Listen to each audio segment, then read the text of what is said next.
খুবই ভালো, স্বাদ লাগে। কয় টাকা লাগে? 2 টাকা। 2 টাকা দিলেই খাওন দেয়। ও আচ্ছা। আসসালামু আলাইকুম, কি রুম আইছেন আমার ভাই আর বোনেরে। এখন কোলে আমি আছি ঢাকা গাবতলী বরকতময় আল্লাহর দান হোটেলের সামনে। আর এই জায়গা কিন্তু 2 টাকা দিয়ে সুবিধা বঞ্চিত মানুষ ফুল পেটে খাবার খেতে পারে। ভাইয়া ভালো আছেন? ঘুমাইছি। খাবার ভালো?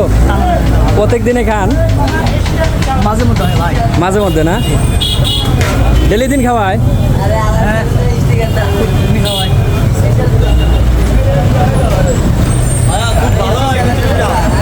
খিচুড়িটা খুবই ভালো, হোটেল মালিকও খুবই ভালো না? না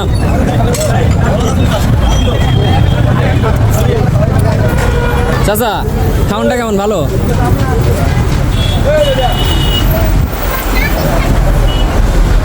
আঙ্কেল, খাওয়ান ভালো? স্বাদ আছে না? প্রতিদিনই খান? ওকে, ঠিক আছে। কি ভাই, খাওয়ান ভালো? ভালো না? খাওয়ান ভালো? এই ডেলি দিন যে খাওয়ায় হোটেল মালিক, দোয়া করবেন, ঠিক আছে? ইনশাআল্লাহ দোয়া করবেন যেন আপনাদেরকে দোয়া করি। প্রতিদিন যেন খাওয়াতে পারে নাকি? ইনশাল্লাহ দোয়া করবেন। অনেকজনকেই তো খাওয়ায় না? জি ভাই। খাওয়ান স্বাদ আছে? ভাই খাওয়ান ভালো না? হ্যাঁ ভাই, ভাই। ঠিক আছে, খাবেন আর দোয়া করবেন, ঠিক আছে? আচ্ছা। কি খাওন শেষ?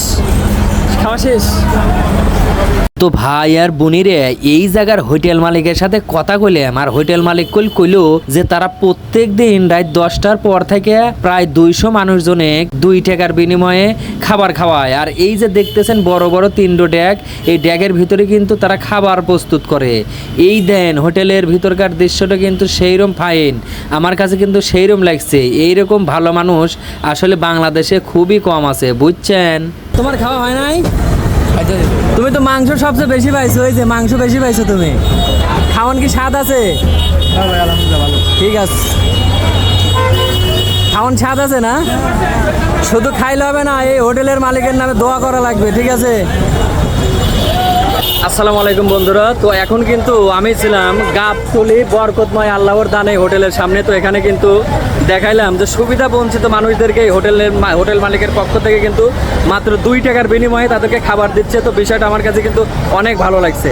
তো সবাই ভালো থাকবেন, খোদা হাফেজ, আসসালামু আলাইকুম।